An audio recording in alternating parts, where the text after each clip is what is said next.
अस्सलामुअलैकुम स्टूडेंट्स, आज हम अपने मैथमेटिक्स के लेक्चर नंबर 8 का आगाज़ करेंगे और लेक्चर नंबर 8 के अंदर हम यूनिट नंबर 2 के एमसीक्यूज़ को डिस्कस करेंगे।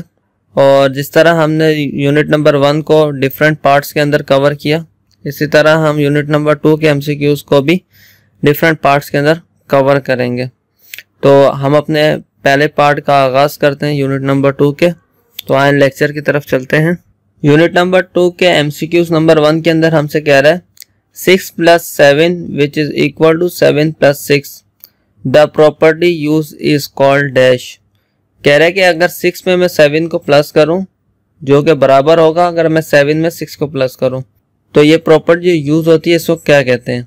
ठीक है, तो ऑप्शन में कह रहा है, ऑप्शन नंबर 1 में closure property with respect to addition, option number 2 closure property with respect to subtraction, closure property with respect to multiplication, या चौथा ऑप्शन कह रहा है नन ऑफ दिस। तो क्योंकि यहाँ पर एडिशन हो रही है तो हम ये कहेंगे कि ये जो प्रॉपर्टी यूज होती है ये कहलाती है closure property with respect to addition. तो इसका मतलब है कि ऑप्शन नंबर 1 हमारा इसका राइट आंसर होगा। इसी तरह से एमसीक्यूज नंबर 2 के अंदर बात करते हैं। एमसीक्यूज नंबर 2 के अंदर मल्टीप्लिकेशन कह रहा है कि 6 में अगर मैं 7 को मल्टीप्लाई करूं तो वो बराबर होगा 7 को 6 से मल्टीप्लाई करने के। मतलब 6 7 42 होता है तो 7 6 भी 42 होगा, मतलब आपस में बराबर होंगे। द प्रॉपर्टी यूज्ड इज, तो ये प्रॉपर्टी जो यूज होती है इसको क्या कहा जाता है, इज कॉल्ड डैश। ये क्या कहलाती है। तो ऑप्शन नंबर 1 के अंदर कह रहा है closure property with respect to addition, closure property with respect to subtraction, option number 2 closure property with respect to multiplication, option number 3, और ऑप्शन नंबर 4 में कह रहा है नन ऑफ दिस।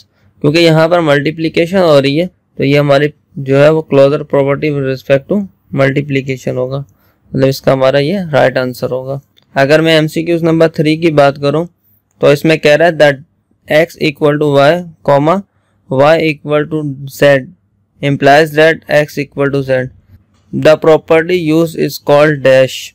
तो ये प्रॉपर्टी यूज होती है, क्या कहलाती है। या कहना ये चाह रहा है कि फॉर एग्जांपल अगर 3 वैल्यूज ले रहा हूँ मैं x, y और z की, तो कह रहा है कि अगर x और y बराबर होंगे तो y z के भी बराबर होना चाहिए, और अगर y z के बराबर है तो इसका मतलब x और z भी आपस में क्या होंगे, वो बराबर होंगे।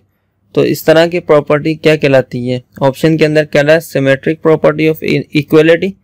सिमेट्रिक प्रॉपर्टी कहलाएगी इक्वलिटी की। इक्वलिटी इसलिए कह रहे हैं क्योंकि यहाँ पर इक्वल का साइन आ रहा है तो इसलिए ये इक्वलिटी कहलाती है। अच्छा, ट्रांजिटिव प्रॉपर्टी ऑफ इक्वलिटी, क्या ट्रांजिटिव प्रॉपर्टी कहला रही है इक्वलिटी की, या क्लोजर प्रॉपर्टी, या नन ऑफ दिस। तो याद रखिएगा अगर जब भी इस तरह का हो कि हमें कहा जाए कि फॉर एग्जांपल जैसे a बराबर है b के, b बराबर है c के, तो a भी जो है वो c के बराबर होगा। तो यहाँ पर याद रखिए कि इस तरह की प्रॉपर्टी हमेशा जो कहलाती है वो कहलाती है transitive property of. Transitive property कहते हैं। यहाँ इक्वलिटी इसलिए कह रहे हैं, यहाँ पर जो है वो इक्वल का साइन दिया गया, इस वजह से हम इक्वलिटी कह रहे हैं। इसका मतलब है कि ये इसका हमारा राइट आंसर होगा। इस तरह से एमसीक्यूज नंबर 4 के अंदर कह रहा है the x is less than y, हो रहा है x की वैल्यू y से लेस होगी, y is less than z, y की वैल्यू z से लेस होगी। तो इसी तरह से कह रहा है कि implies that x is less than z, तो x भी जो है वो z से छोटा होगा। The property used is called dash. इस तरह की प्रॉपर्टी जो इस्तेमाल होती है उसको हम क्या कहते हैं। क्योंकि यहाँ पर एक इनइक्वलिटी का साइन लगा हुआ है और सेम ये प्रीवियस एमसीक्यू से मिलता जुलता है। वहाँ इक्वल था, यहाँ लेस देन या ग्रेटर देन या लेस देन इक्वल टू का साइन जो हमारा वो इनइक्वलिटी का साइन होता है। ठीक है, तो ये ऑप्शंस के अंदर कह रहा है पहले ऑप्शन में symmetric property of equality, equality तो होगा नहीं क्योंकि इक्वल का साइन नहीं है। Transitive property of inequality, inequality हो सकती है क्योंकि यहाँ पर इक्वल का साइन नहीं है बल्कि यहाँ पर जो है वो लेस का साइन है, इस वजह से जो है वो इनइक्वलिटी की बात कर रहा है। क्लोजर प्रॉपर्टी तो नहीं हो सकती और नन ऑफ दिस भी नहीं हो सकता। इसका मतलब है ये भी हमारा ट्रांजिटिव प्रॉपर्टी ऑफ इनइक्वलिटी होगा। सही, ये हमारा राइट आंसर होगा। इसी तरह से मैं अगर एमसीक्यूज नंबर 5 की बात करूं तो ये कह रहा है कि फॉर, ये जो उल्टा करके ये लिखा हुआ इसका मतलब होता है all, for all x, y belongs to real number. ये बोल रहा है कि जितने भी x और y हैं वो रियल नंबर से बिलोंग्स कर रहे हैं, कॉमा x y बराबर है y x के। The dash property with respect to multiplication, तो ये प्रॉपर्टी कौन सी कहलाती है मल्टीप्लिकेशन से हिसाब से। तो याद रखिएगा इस तरह की जो प्रॉपर्टी होती है, जैसे x को y से मल्टीप्लाई करा, y को x से मल्टीप्लाई किया। इसकी एग्जांपल ऐसे ले लेते हैं कि x की वैल्यू अगर मैं 5 ले लूँ, y 6 ले लूँ, 5 को 6 से मल्टीप्लाई करूँ तो 30, या 6 को 5 से मल्टीप्लाई करूँ तब भी 30 ही आएगा। तो इसका मतलब ये कौन सी प्रॉपर्टी है रिस्पेक्ट टू मल्टीप्लिकेशन? तो इस तरह की प्रॉपर्टी जो है वो कम्यूटेटिव प्रॉपर्टी ऑफ मल्टीप्लिकेशन कहलाती है। सही है। इसी तरह से MCQ नंबर 6 के अंदर कह रहा है x + 4 बराबर है y के, कॉमा फिर y बराबर है 6 के, इम्प्लाइज दैट x + 4 बराबर है 6 के। जिस तरह हमें लिखा गया है कि x + 4 y के बराबर है, तो और y की वैल्यू दे दी, तो इसका मतलब x + 4 = 6 ही हो जाएगा। इम्प्लाइज दैट करके जो लिखा गया वो सही है। The property used is called dash. इस तरह की प्रॉपर्टी क्या कहलाती है? Number 1 symmetric, option number 2 transitive, option number 3 reflexive, option number 4 additive. तो याद रखिएगा इस तरह की प्रॉपर्टी हमेशा ट्रांजिटिव प्रॉपर्टी कहलाती है। सही, इसका मतलब ट्रांजिटिव हमारा राइट आंसर होगा। इसी तरह से अगर मैं MCQ नंबर 7 की बात करूं, कह रहा है कि x बराबर है x के for all x belongs to real number, the property used is called dash. बोल रहा है कि कोई भी x होगा, फॉर एग्जांपल x की वैल्यू 4 है तो वो बराबर होगी 4 के, और जितने भी x होंगे वो सारे के सारे रियल नंबर से बिलोंग कर रहे होंगे। तो जब प्रॉपर्टी यूज होगी उसको हम कहेंगे सिमेट्रिक कहेंगे, ट्रांजिटिव कहेंगे, रिफ्लेक्सिव या एडिटिव। अगर सेम चीज आ रही हो इक्वल के इस तरफ भी उस तरफ, तो हम इस तरह की प्रॉपर्टी को कहते हैं कि हमारी रिफ्लेक्सिव प्रॉपर्टी है। रिफ्लेक्सिव प्रॉपर्टी के अंदर इक्वल के एक साइड पर और दूसरी साइड पे जो है वो वैल्यूज सेम आती हैं, तो इसका मतलब है कि रिफ्लेक्सिव प्रॉपर्टी जो हमारा वो राइट आंसर होगा। सही है। इसी तरह से MCQ नंबर 8 की बात करें तो कह रहा है 3 + 4 विच इज इक्वल टू 4 + 3। 3 में 4 ऐड करो 7 होता है, विच इज इक्वल टू 4 में 3 ऐड करो तो 7 ही होता है। Is called dash property with respect to addition. तो ये कौन सी प्रॉपर्टी कहला रही है एडिशन के रिस्पेक्ट से? ऑप्शन दिए गए हैं कम्यूटेटिव, इनवर्स, एडिटिव या रिफ्लेक्सिव। तो याद रखिएगा कि इस तरह की जो प्रॉपर्टी है वो कम्यूटेटिव प्रॉपर्टी कहला रही है, क्योंकि यहाँ पर एडिशन हो रही है, इसलिए हम यहाँ पर कम्यूटेटिव प्रॉपर्टी कह रहे हैं कि एडिशन के रिस्पेक्ट से होगी। और ये याद रखिएगा कम्यूटेटिव प्रॉपर्टी के अंदर हमेशा 2 वैल्यूज इस्तेमाल होती हैं, जैसे x 3 हो गया, y 4 हो गया। लेकिन एसोसिएटिव सिर्फ उसी सूरत में होता है जब सवाल के अंदर 3 वैल्यूज इस्तेमाल की गई हों, ठीक है, तब एसोसिएटिव रखते हैं with respect to addition. Otherwise ये कम्यूटेटिव प्रॉपर्टी ही एडिशन भी होती है, मल्टीप्लिकेशन इस तरह से डिफरेंट करके होती है। सही। इसी तरह से MCQ नंबर 9 की बात करें तो कह रहा है √2 इज अ डैश नंबर। √2 जो है वो कौन सा नंबर है? तो ऑप्शन हमें दिए गए हैं रैशनल, इर्रेशनल, नेचुरल और none of this. Rational number ये हो नहीं सकता, क्योंकि रैशनल हमें ये कहता है कि हर वो नंबर जो कि P/Q की फॉर्म में लिखा जा सके। इसका P/Q की फॉर्म का मतलब ये है कि फ्रैक्शन में लिखा जा सके, मतलब 1/2 हो गया, 3/2 हो गया, 4/5 हो गया, इस तरह के नंबर, तो वो सारे के सारे रैशनल नंबर कहलाते हैं। लेकिन इर्रेशनल नंबर में क्या, ऐसा कोई भी नंबर जिसको हम P/Q की फॉर्म में ना लिख सकते हो, इसका मतलब फ्रैक्शन में ना लिख सकते हो, तो उसको हम कहते हैं कि इर्रेशनल नंबर है। ठीक है। और ये नेचुरल नंबर तो हो नहीं सकता, क्योंकि नेचुरल नंबर पे रूट तो आता नहीं है, और नन ऑफ दिस तो इसमें से होगा नहीं। और क्योंकि यहाँ पर हमें पता है कि यहाँ पर जो है वो इसका आंसर होगा इर्रेशनल नंबर, क्योंकि इर्रेशनल जो होता है वो हम P/Q की फॉर्म में नहीं लिख सकते। और अगर आप √2 निकालेंगे तो पॉइंट के बाद हर डिजिट दूसरे डिजिट से जो है वो डिफरेंट आ रहा होगा। ठीक है। और रैशनल में क्या होता है, अगर वो पॉइंट में भी आ रहा हो तो अगर उसको मैं स्पेसिफिक पैटर्न के बाद वो अपने नंबर्स को आपस में रिपीट ज़रूर कर रहा होगा। जैसे फॉर एग्जांपल कोई मैंने सवाल सॉल्व किया, उसका आंसर है 4.55, तो या 4.54 ले लें, तो 545454 हर एक सीक्वेंस के बाद जो है अपने नंबर पर वो रिपीट होता चला जाएगा, तो वो रैशनल नंबर होते हैं। ठीक है। रैशनल इर्रेशनल नंबर क्या होते हैं, इसके लिए आप मेरा लेक्चर जो है वो सेट थ्योरी का लेक्चर जो है वो देख सकते हैं। इसी तरह से MCQ नंबर 10 की बात करें तो कह रहा है pi is and dash number. Pi कौन सा नंबर है, रैशनल है, इर्रेशनल है, नेचुरल है या इंटीजर्स है? तो ध्यान रखिएगा पाई भी जो है वो हमारा एक इर्रेशनल नंबर है। यहाँ बात ये आती है कि यार पाई जो है वो तो अपॉन में हम लिख सकते हैं, क्योंकि पाई की वैल्यू तो हमें 22/7 है, ये तो हमें पता है, तो फिर ये रैशनल नंबर क्यों नहीं है? तो याद रखिएगा कि 22/7 पाई की वैल्यू नहीं है, बल्कि पाई की वैल्यू 22/7 के इक्विवेलेंट है, एग्जैक्टली इक्वल नहीं है। हाँ, अगर ये एग्जैक्टली इक्वल होती तो हम कह देते कि ये एक रैशनल नंबर है, क्योंकि रैशनल नंबर की कंडीशन यही है कि हम उसको P/Q की फॉर्म यानी फ्रैक्शन में लिख सकते हैं। लेकिन पाई को हम फ्रैक्शन में तो लिखते हैं, लेकिन वो हमारी वैल्यू जो होता है वो इक्विवेलेंट होती है, मतलब 22/7 एग्जैक्टली नहीं होती इक्वल। ठीक है, इस बात से हम कहेंगे कि ये हमारा एक इर्रेशनल नंबर है। सही है, इसका मतलब है कि इर्रेशनल इसका राइट आंसर होगा। इस तरह से एमसीक्यूज में हमारे 11 की बात करें तो कह रहा है the element dash is called additive identity. कौन सा एलिमेंट ऐसा है जो एडिटिव आइडेंटिटी कहलाती है? तो 1 है, 0 है, 2 है या 4 है।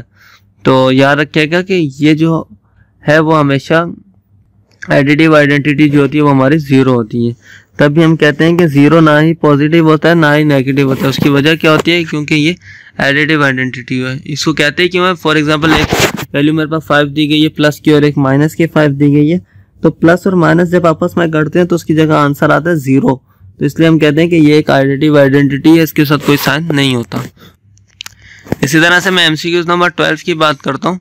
कह रहा है the element dash is called multiplicative identity. इसमें से मल्टीप्लिकेटिव आइडेंटिटी कौन सी है? ऑप्शन नंबर 1 में कह रहा है 0, ऑप्शन नंबर 2 में कह रहा है 1, ऑप्शन नंबर सी में कह रहा है बोथ 0 and 1, और ऑप्शन नंबर 4 के अंदर कह रहा है नन ऑफ दिस।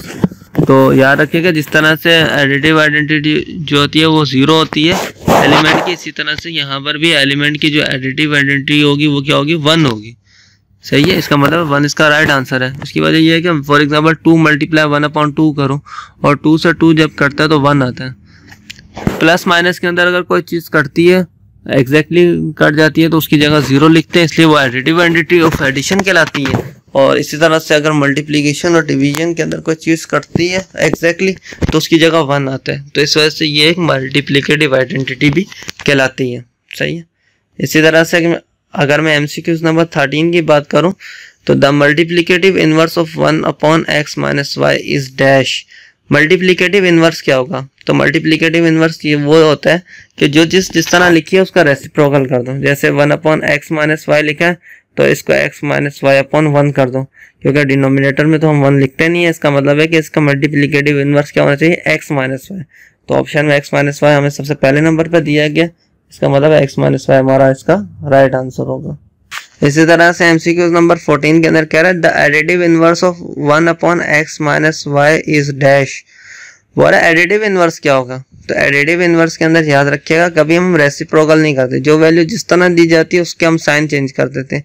जैसे 1/x - y है तो 1 लिखकर x प्लस का y नेगेटिव है तो हम क्या कर देंगे? x की वैल्यू को नेगेटिव में लिखेंगे और y की वैल्यू को पॉजिटिव। तो हम देखते हैं कि ऐसा कौन सा ऑप्शन है जिसमें अपॉन के अंदर x की वैल्यू नेगेटिव है और y की वैल्यू पॉजिटिव है। ये तो पहला ही ऑप्शन है कि हमारी x की वैल्यू नेगेटिव और y की वैल्यू पॉजिटिव है। दूसरा ऑप्शन नहीं हो सकता क्योंकि ऊपर माइनस नहीं आएगा, और तीसरा ऑप्शन इस वजह से नहीं हो सकता कि नीचे दोनों माइनस हो ही नहीं सकते। ठीक है, तो नन ऑफ दिस इसमें से होगा नहीं, क्योंकि हम देख चुके हैं कि हमारा जो पहला वाला ऑप्शन है वो इसका राइट आंसर है। सही है। एमसीक्यूज नंबर 13 और 14 के अंदर मैंने अलजेब्रिक टर्म का जो है वो मल्टीप्लिकेटिव इनवर्स और एडिटिव इनवर्स निकाला, और लेकिन अब मैं एमसीक्यूज नंबर 15 के अंदर मल्टीप्लिकेटिव इनवर्स तो निकालूंगा लेकिन किसी न्यूमेरिक वैल्यूज का। जिससे -1/2 लिखा तो ये रेसिप्रोकल होकर क्या हो जाएगा? -2/1। क्या हो जाएगा? -2/1। तो अपॉन में तो 1 लिखते ही नहीं है, तो इसका मतलब है कि -2 जो है वो इसका मल्टीप्लिकेटिव इनवर्स होगा। इसका मतलब ऑप्शन सी हमारा सही है। इसी तरह से एमसीक्यूज नंबर 16 के अंदर कह रहे the additive inverse of a - b is dash. कि एडिटिव इनवर्स क्या होगा a - b का? तो ऑप्शन दिए गए a + b, -a + b, option C 1/a - b और ऑप्शन डी जो है 1/a + b। तो हमें इस चीज़ का पता है कि एडिटिव इनवर्स में हम जो गिवन वैल्यू उसको छेड़ते नहीं है, बल्कि जिस तरह की वैल्यू दी जाती है उसी तरह की वैल्यू होती है, बस हम उसके साइन चेंज कर देते हैं। जो माइनस की होती है वो प्लस कर देते हैं, जो प्लस की होती है वो माइनस कर देते हैं। तो यहाँ पर a - b है तो इसका मतलब a प्लस का है, b माइनस का है। ठीक है, तो याद रखिए कि हर नंबर का साइन उससे पहले लिखा जाता है। a से पहले कुछ नहीं होता, प्लस है, b से पहले क्या नेगेटिव है। तो इसका एडिटिव इनवर्स देते वक्त क्या हो जाएगा? a नेगेटिव हो जाएगा और b पॉजिटिव हो जाएगा। इसका मतलब है कि ऑप्शन नंबर बी हमारा राइट आंसर होगा। सही। इसी तरह से अगर एमसीक्यूज नंबर 17 की बात करूं, कह रहा है the additive inverse of 3/5 is. जो भी एडिटिव इनवर्स होगा 3/5 का वो क्या होगा? तो 3/5 का जो एडिटिव इनवर्स होगा वो होगा -3/5, क्योंकि प्लस वाली वैल्यू जो है वो माइनस में लिख देंगे। इसका मतलब है -3/5 हमारा राइट आंसर है। सही है। इसी तरह से मैं अगर एमसीक्यू नंबर 18 की बात करूं, कह रहा है 5 प्लस ब्रैकेट में -5 which is equal to 0 is called dash inverse.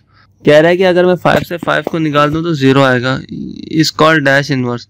तो ये कौन सा इनवर्स कहलाएगा? एडिटिव, मल्टीप्लिकेटिव, सब्ट्रैक्टिव या कम्यूटेटिव। याद रखिएगा इस तरह का जो भी चीज़ होगी वो हमारा क्या कहलाएगा? एडिटिव इनवर्स कहलाएगा। सही है, इसका मतलब एडिटिव इनवर्स हमारा राइट आंसर होगा। इस तरह से कह रहा है a plus B which is equal to 0 equal to b plus a then b is called dash. यहाँ पर b क्या कहलाएगा कि अगर मैं a में b ऐड करूं तो हमारा 0 के बराबर है, जो कि बराबर होगा b में कुछ भी ऐड करो वो 0 के बराबर हो, तो एडिटिव इनवर्स होगा। इस तरह मल्टीप्लिकेटिव इनवर्स होगा, एडिटिव आइडेंटिटी होगी या मल्टीप्लिकेटिव आइडेंटिटी होगी। बी जो हमारा वो एडिटिव आइडेंटिटी कहलाएगा। उसकी वजह क्या है? कि उसकी वजह यह है कि क्योंकि दोनों का हम सम करेंगे तो इसका आंसर किसका आना चाहिए? 0 के बराबर आना चाहिए। इसका मतलब है कोई ना कोई एक वैल्यू प्लस की होगी, कोई ना कोई एक वैल्यू माइनस की होगी। वो चीज़ जो भी हमारी आइडेंटिटी है वो हमारी बी की वैल्यू पर डिपेंड करेगी कि आया हम बी की वैल्यू क्या रखते हैं। ये हमारी कहलाएगी एडिटिव आइडेंटिटी। इसका मतलब ये हमारा राइट आंसर है। सही। इस तरह से एमसीक्यू नंबर 20 की बात कर रहा है। In a cross 1 equal to a equal to 1 cross a and for all a belongs to real number then 1 is called dash. तो ये कह रहा है कि 1 यहाँ पर क्या कहलाएगा? तो हमें तो इस चीज़ का अच्छी तरह से पता है कि 1 जो है वो हमारी मल्टीप्लिकेटिव आइडेंटिटी है। मल्टीप्लिकेटिव आइडेंटिटी हमारा राइट आंसर होगा। आई होप कि आपको यहाँ तक का लेक्चर अच्छी तरह से समझ आ गया होगा। तो आप प्लीज़ हमारे चैनल को लाइक, शेयर एंड सब्सक्राइब ज़रूर कर दें और अपने दूसरे फ्रेंड के साथ भी शेयर करें ताकि वो भी अपने फाइनल पेपर की प्रिपरेशन कर सकें।